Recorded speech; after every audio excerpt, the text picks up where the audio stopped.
Some people walk into a room and the whole thing shifts. Not because they're loud, not because they're trying, just because something about them, something underneath the surface, hasn't been touched by the world, yet in the way the world usually touches people. Sarah Callahan was that kind of person. Except nobody in that waiting room knew it yet. They just saw a young woman with paint-chipped nails, a duffel bag that had seen better decades, and a face that looked like it had been up since before the sun had any business rising.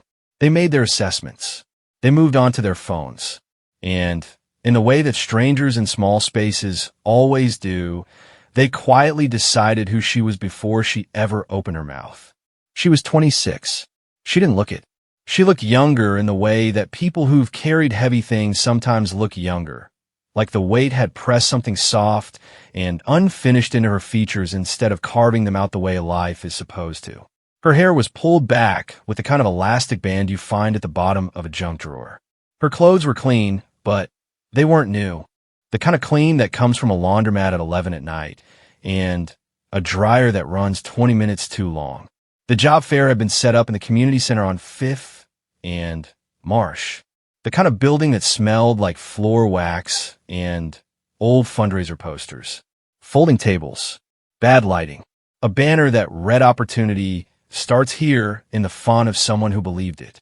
There were maybe 40 people in the room. A few in suits. Most in whatever they owned that came closest to a suit. And then there was Sarah, who had sat herself down in a plastic chair near the back with her duffel on her lap, and her eyes doing a slow, quiet survey of the room. She wasn't nervous. That was the first thing that didn't fit. Everyone else in the room had the particular restlessness of people who needed something. The leg bounce, the form rereading, the checking of the phone for no reason. Sarah sat still, not the still of someone holding it together. The still of someone who had already been in rooms that made this one look like a Sunday afternoon. She'd been in rooms where stillness was the difference between a good day and a bad one. She'd learned it the way you learn a language, through exposure, through need, through consequences.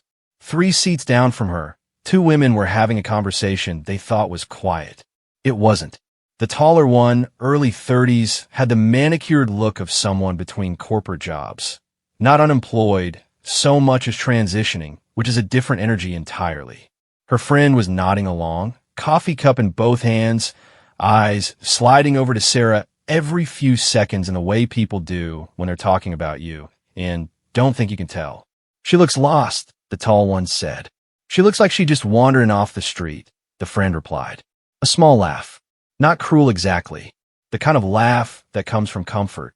From the assumption that they were the kind of people who belonged somewhere, and this girl in the worn jacket was the kind who didn't. Sarah heard it. She didn't react. Her face didn't move. Her eyes didn't cut across to them. She just reached in her duffel and pulled out a folded piece of paper, her resume, and smoothed it against her knee with the flat of her palm. One slow press. Then she tucked it under her arm and looked at the banner on the wall. Opportunity starts here. She'd heard worse. She'd heard it from drill instructors who stood 4 inches from her face and made the air around them vibrate.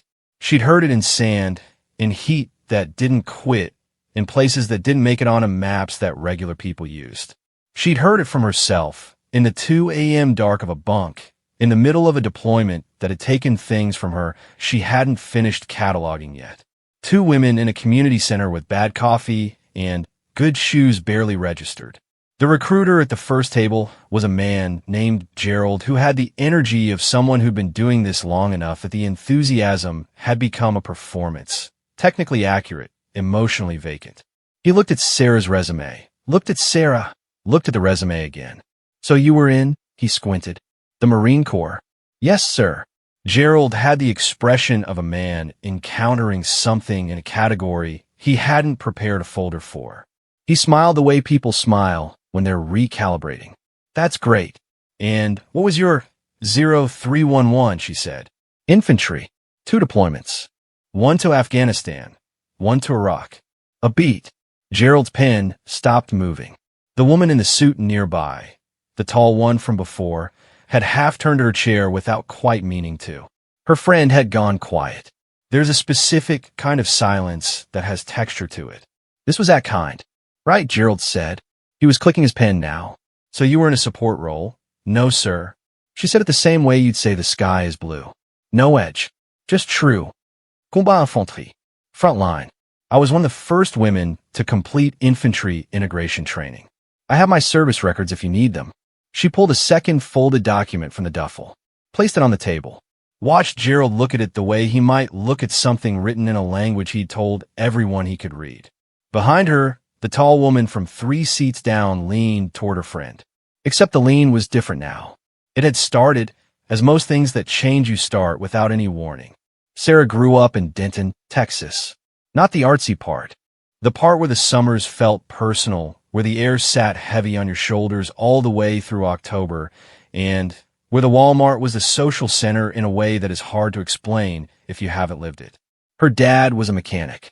Her mother worked at the school district in an administrative role that she described as keeping the whole thing from falling over.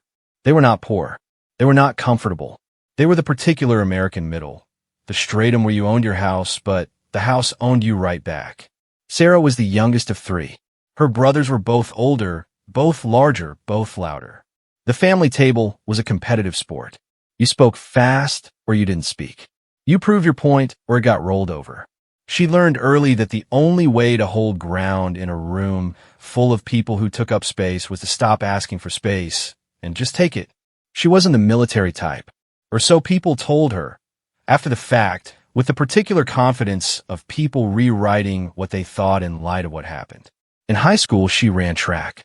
Not because she was built for it. She was average height, average frame, but because she was the kind of person who kept going past the point where it stopped feeling reasonable. Her coach used to say she ran like she was being chased by something that had already caught everyone else. She didn't love running. She loved finishing. She joined at 19. Not because of September 11th, though it was part of the atmosphere she'd grown up in. Not because of her brothers, neither of whom served. She joined because a recruiter came to her college campus during a semester she was barely affording, stood in the student union with a table and a pamphlet, and said something that nobody had said to her before. I think you'd be exceptional. Not you do well. Not you might enjoy it. Exceptional. She turned it over for 2 weeks. Then she went back. Boot camp at Paris Island broke a lot of people she came in with. Not broke them forever. Broke them the way you break a fever. Got the soft parts out early so the stronger architecture could show. Sarah didn't break. She bent repeatedly and came back to standing with the particular stubbornness of someone who has decided, not emotionally, but as a matter of policy, that the ground is not where she stays. She qualified on the rifle range with scores her drill instructor reviewed twice. She ran faster than half the men in her platoon. She did not complain, not because she was suppressing it, because she found somewhere in the 3rd week of boot camp that she had crossed a line inside herself, and the things that were supposed to feel hard had started to feel like information instead. The tattoo came at the end of her first deployment. Kandahar, the summer that had not been kind. She'd come back with things she didn't talk about yet, maybe ever, and a specific knowledge of what her body was capable of when necessity made the option simple. The tattoo was the eagle, globe, and anchor, the Marine Corps emblem. She got it on her left forearm, low enough that a long sleeve covered it. High enough that when she rolled her sleeves up, which she did when she worked, always, it was the first thing people saw. She hadn't gotten it to show anyone. She'd gotten it because she needed to see it. In the mornings. On the days when the deployment, she'd been on left residue that didn't rinse off with a shower. She needed a reminder, in ink that didn't come off, of what she had survived and what she had done and what she was. She hadn't anticipated what it would do to rooms. Back in the community center, Gerald had found his footing again. The kind of footing that comes with paperwork, something to look at, something to process, a procedural pathway back to comfort. He was asking about certifications. She answered, calmly, with the particular patience of someone who has sat through briefings that would make a job fair feel like a brunch. But the tall woman 3 seats away hadn't looked at her phone in 4 minutes. Her friend had set her coffee down. There's a thing that happens when an assumption shatters. It doesn't happen the way glass shatters, all at once loud, a clear before and after. It happens like ice in spring. First one crack, then another, then the whole surface shifting under its own weight. The tall woman had constructed a version of Sarah in the time between walking in and now. A story. Competent people do it. Everybody does it. The brain wants the world sorted before the world explains itself. The story the tall woman had built was already wrong, and she was only now beginning to feel the edges of how wrong it was. Sarah stood up from Gerald's table with a handshake that was firm enough to make him blink, tucked her papers back in the duffel, rolled her left sleeve down, then stopped for no visible reason and rolled it back up. The eagle, globe, and anchor settled on her forearm in the fluorescent light. She walked toward the next table. The tall woman watched her go, and in the small, honest space between one thought and the next, the thought she would later tell her friend about, and then tell her husband about, and eventually tell the story as the moment she understood something she should have understood a long time ago. She thought, I didn't see her at all. The second table belonged to a woman named Diane. Diane was in her mid-50s with reading glasses on a chain around her neck, and the energy of someone who had been reading resumes for so long that she had developed a private taxonomy of human beings based entirely on how they formatted a bullet point.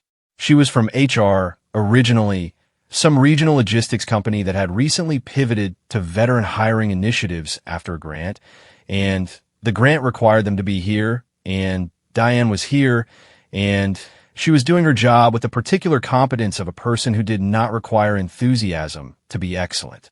She looked up when Sarah sat down, looked at the forearm. Something in her expression moved. Not dramatically, just a small internal adjustment, the kind that happens when a person who has been doing something for a long time encounters something worth doing. Marine Corps, she said. It wasn't a question. Yes, ma'am. Which MOS? Sarah told her. Diane picked up her pen. Not to check a box. To actually write something.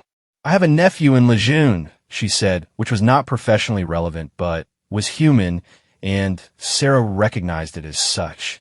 Good base, Sarah said. Diane smiled. Small. Real.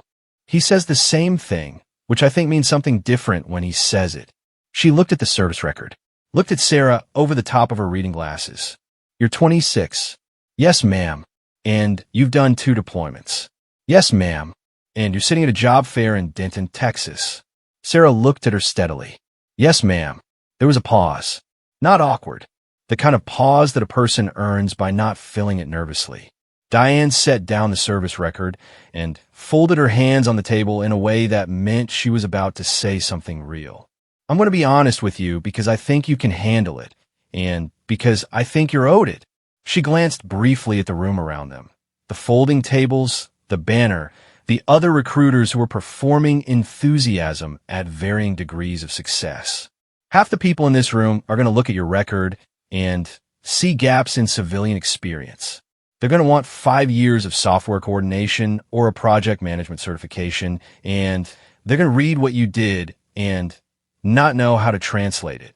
She picked up the pen again. That's their failure, not yours. But it is the room you're in. Sarah didn't flinch, didn't adjust her posture. Didn't do the thing that people who need reassurance do. The small lean forward, the hope-seeking.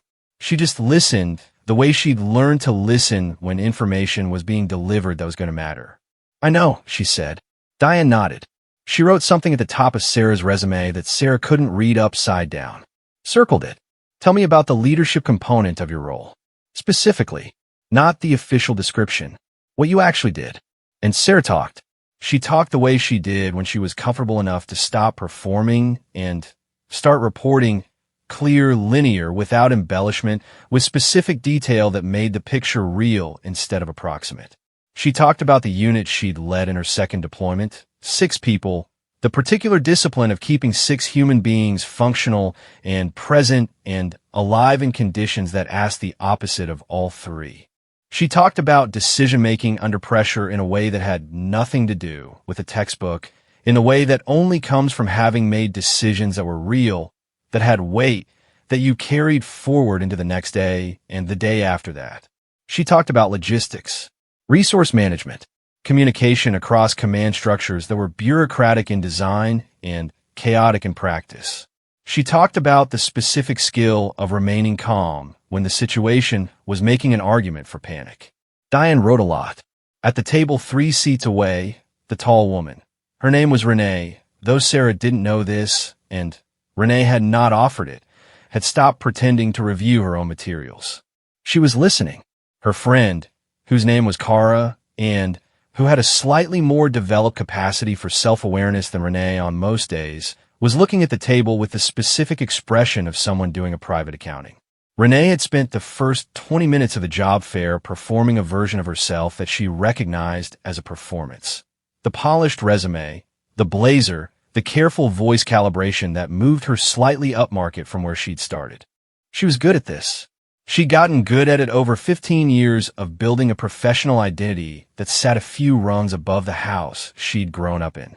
She wasn't a bad person. She had just, in the particular way of people who have worked hard to be somewhere, developed a tendency to make quick distinctions between people who were going somewhere and people who weren't. It was a protection mechanism. She'd never examined it that closely. She was examining it now, not because she felt guilty exactly. Guilt is loud and dramatic and asks for something. What Renee felt was quieter than that. More like the moment when you realize a room you've been navigating in the dark is larger than you thought, and you've been walking confidently toward a wall. The tattoo, up close, was not decorative. Renee had tattoos. 2 of them, both small, both carefully chosen for aesthetic weight, meaningful without being legible to strangers. She'd thought, 3 seats away, that Sarah's was the same category. Something people get in their early 20s when they want to mark a feeling. The eagle, globe, and anchor was not that. It was precise. It was institutional.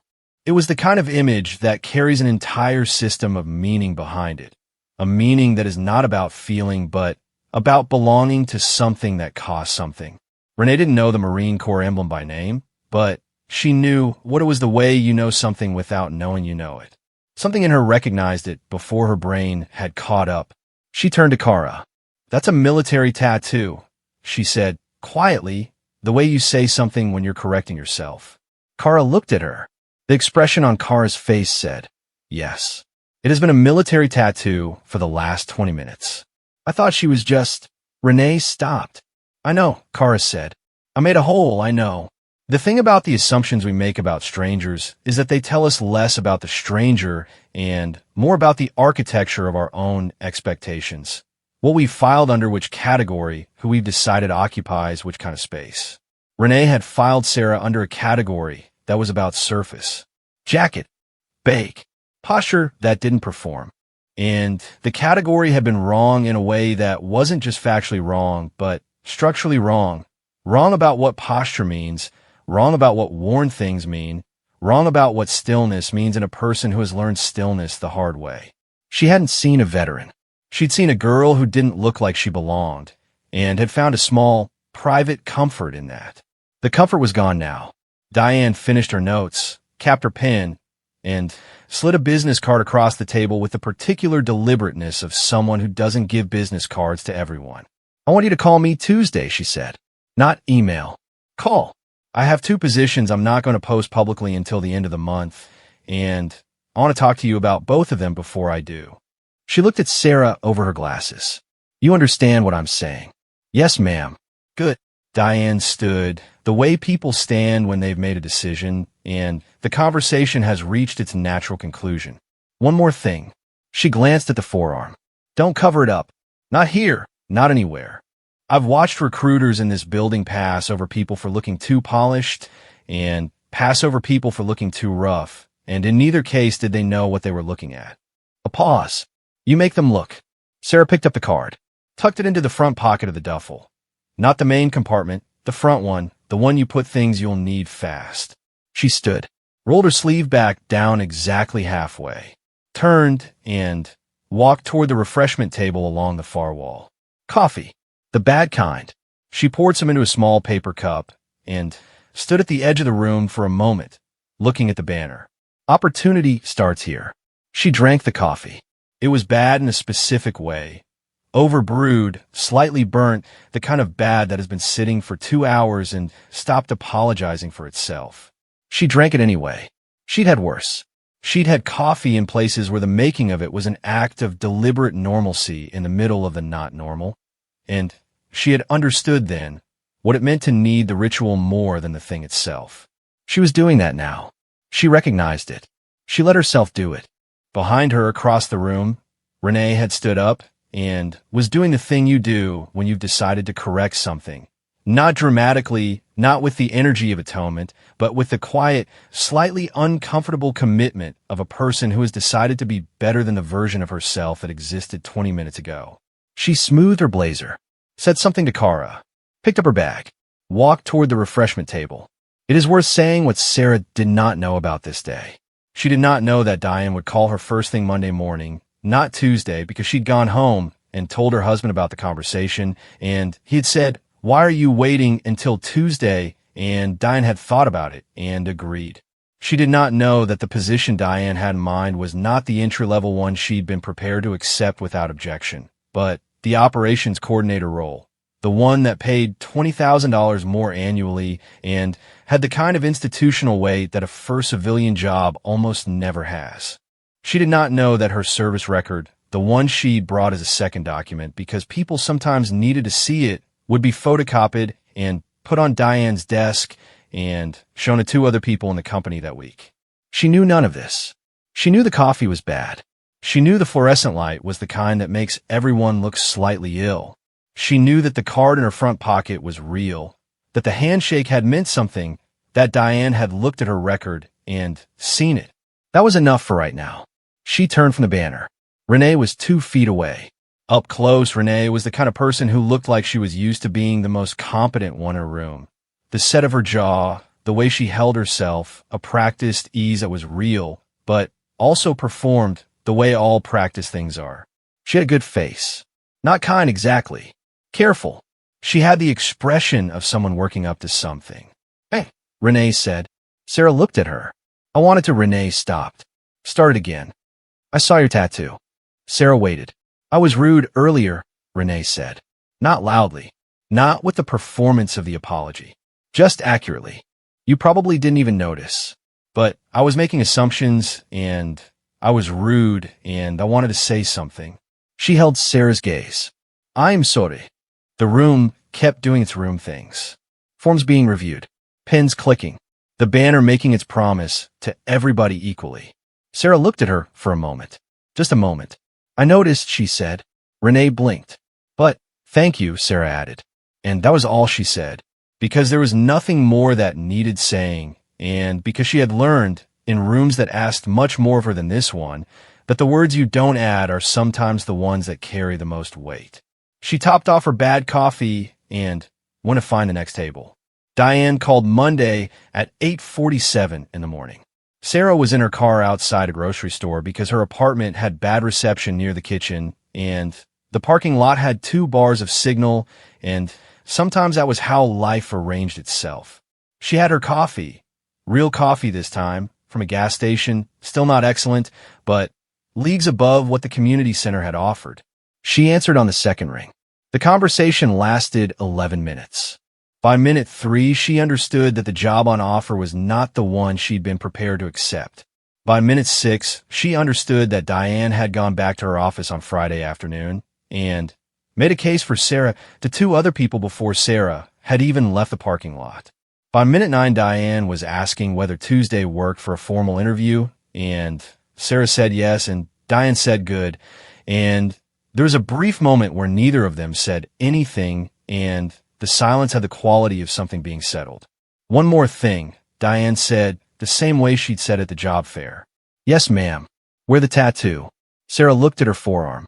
The eagle, globe, and anchor in the pale gray light coming through the windshield. "I always do," she said. She sat in the parking lot for a few minutes after she hung up. Not processing exactly.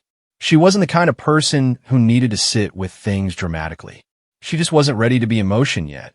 And she learned to know the difference between the things that asked her to push through and the things that asked her to be still for a minute. This was a still minute. She thought about the day before. Not the women at the job fair. Not Renee's careful apology. Not Gerald with his pen clicking confusion. She thought about Diane's face when she'd looked at the service record, the small shift in it, the capping of the pen, and the real writing. She thought about the moment she'd put the business card in the front pocket, the pocket she used for things she needed fast. She'd known then. Something in the body knows before the rest of you catches up. The Tuesday interview was at a building in a business park on the north side of town that looked like every business park. The landscaping doing its best, the lobby with the too large company logo on the wall, the receptionist who was professionally warm in the way of people who have been trained to be warm and have made peace with the training. Sarah arrived 8 minutes early. Not 15, not 5. 8. The particular precision of someone who has calibrated exactly how much early is professional without being anxious. She wore the tattoo. Diane met her in the lobby, and they shook hands and walked through a hallway to a conference room where 2 other people were already seated. One was a man named Robert, mid-40s operations background, the kind of compact efficiency that comes from running things. And the other was a woman named Priya, HR director, late 30s, who had the look of someone who had fought for the veteran hiring initiative from the beginning and took it personally in all the best ways. Robert looked at the forearm when Sarah sat down, not the way Gerald had looked at it, with the recalibrating confusion of a man encountering an unfiled category. Robert looked at it the way a person looks at a credential. He'd been in the Army himself 20 years ago, and you can always tell when someone recognizes the weight of an emblem versus just seeing the image. Infantry, he said. Yes, sir. He nodded once. The nod that means, I understand what that costs. Then the interview began. It lasted an hour and 20 minutes. Priya led the questions formally, the structured kind, the behavioral kind, the tell me about a time when kind. Sarah answered them the way she did everything, directly, without ornament, with the specific detail that separates experience from performance. She talked about leadership in terms of outcomes, not feelings. She talked about resource management in terms of numbers and decisions. She talked about working under ambiguous orders and incomplete information in a way that made Robert set his pen down twice, because she had described, in a language of military operations, the exact set of skills that most civilian candidates spent years trying to approximate. Priya asked her, about 40 minutes in, about the transition, the gap between leaving the Corps and being here. It was a delicate question, the kind that civilian hiring processes always fumble slightly because they're trying to ask about a thing they understand only in outline. Sarah was quiet for a moment, not the pause of someone searching for the right spin, the pause of someone choosing how much truth the room could hold. It was hard, she said, not in the ways people expect. The skills translated fine. The resume was fine. She looked at the table for a beat, then back up. It was hard because the things that made me good at what I did, the structure, the mission, the clarity about what mattered on any given day, those things don't transfer automatically. You have to rebuild the architecture. She paused. It took about a year before I stopped feeling like I was operating in a context I didn't fully have the manual for. No one spoke. I have a manual now, she said. Priya wrote something that she didn't show anyone. Robert was looking at the tattoo again, but differently, the way you look at something when you're updating your understanding of it. Diane was looking at Sarah the way she'd looked at her at the job fair, with the particular attention of someone who has been right about a person and is watching the rightness confirm itself in real time. The offer came on Thursday. It was in an email, official language, formal structure, numbers and benefits, and start dates. Sarah read it twice on her phone in the same parking lot outside the same grocery store, because she was a creature of location when things mattered. She read it the way she read briefings, systematically, line by line, without skipping to the end. The salary was real. The title was real. The start date was 3 weeks out. She didn't cry. That's not what happened. What happened was smaller and more internal, a thing that settled rather than broke open, the particular quiet of something that has been worked toward for a long time finally arriving and finding you ready for it. She called her mother. Her mother cried, which served the same function. Her mother had been the one who drove her to the recruiter's table at the college 8 years ago, who hugged her at the gate, who had spent 2 deployments learning the particular discipline of not checking the news too often. "I told them at church you'd get it," her mother said. "Mom, I did. I had a 40-minute behavioral interview and a skills evaluation. I told them anyway." Sarah smiled. She was not a person who smiled a lot in the way of people who smile reflexively. She smiled when something was real. This was real. She thought about Renee sometimes in the weeks after, not obsessively, not with any particular emotion attached to it. The way you think about a moment that has a shape to it. Renee had done something that most people don't do. Not because most people are bad, they aren't mostly, but because most people, when they make an assumption that turns out to be wrong, do one of 3 things. They quietly revise it and pretend the first version never existed. They double down on something adjacent to protect the initial judgment, or they go wide with guilt in a way that's more about their own discomfort than about the actual correction. Renee had done none of these. She had walked across a room, made eye contact, and said, "I was rude, and I'm sorry," without theatrics, without asking for absolution, just accurately. That was harder than it looked. Sarah had accepted the apology without performing warmth she didn't feel, without dismissing it more than it deserved. She'd said, "I noticed," and she'd said, "Thank you," and she'd let the moment be what it was, a small, honest exchange between 2 people who had both been exactly themselves. She never saw Renee again. She didn't know what became of her job search, whether the blazer and the careful voice had gotten her somewhere she needed to be. She hoped so. She had no particular attachment to hoping so. She hoped it the way you hope for strangers, quietly, in passing, without expectation of an update. The first day at the new job, she wore a long sleeve. Not because she was hiding anything, because the weather had finally turned, October arriving in Texas the way it always did, with a sharp edge after months of heat, like someone had reached into the atmosphere and adjusted a dial. She wore the long sleeve because it was cool, and because she hadn't done laundry since Wednesday, and because some days the tattoo wasn't a statement, it was just a tattoo. Robert stopped her in the hallway at 8:53. He had a cup of coffee in each hand. "One of these is for you," he said. "I didn't know how you took it, so I just made it the way I make mine." She took the cup. It was strong. Good strong, not bad strong. "Thank you," she said. "First days are administrative," he told her, walking with her toward her office. "Forms, system access, the tour you already don't need because you scoped the building on your way in." She glanced at him. He smiled. 20 years, remember.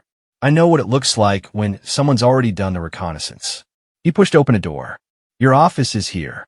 It was a good office. Not large. A window that looked out over the parking lot, which was not a romantic view, but it was a real view, and sunlight came through it in the morning at an angle that lit up the desk. There was a plant on the windowsill that someone had left from before, still alive, but barely, the particular survivor persistence of something that had been forgotten and kept going anyway. She set her bag down on the desk, rolled up her sleeve. The eagle, globe, and anchor caught the morning light and sat there clear and permanent and earned on the forearm of a 26-year-old woman who had been all the things people in this town didn't know to look for and had spent no time at all being sorry about any of it. She sat down. She started. The thing about the assumptions people make is that they don't vanish when they're proven wrong. They become data. They become the story you tell later, to your friend, to your husband, to yourself in the quiet of a Tuesday, about the kind of person you were before a moment rearranged you. Renee told her husband about Sarah that Friday night over dinner. She didn't tell it as a story about the tattoo. She told it as a story about herself, about the version of herself who sat in a plastic chair and looked at a girl with a worn jacket and decided what she was in the time it takes to drink bad coffee. She told it plainly, without softening the part where she'd been wrong, because Renee had made a decision walking across that room, and the decision was to be the kind of person who told the story accurately. Her husband listened. "What did she do?" he asked. "When you apologized?" Renee thought about it. Sarah's face, the steadiness in it, the 2 seconds of quiet before she said, "I noticed." She was kind about it, Renee said, but she didn't let me off the hook. Her husband nodded. He understood that. He'd been in the Navy 16 years ago, and he understood exactly what kind of person stands that still.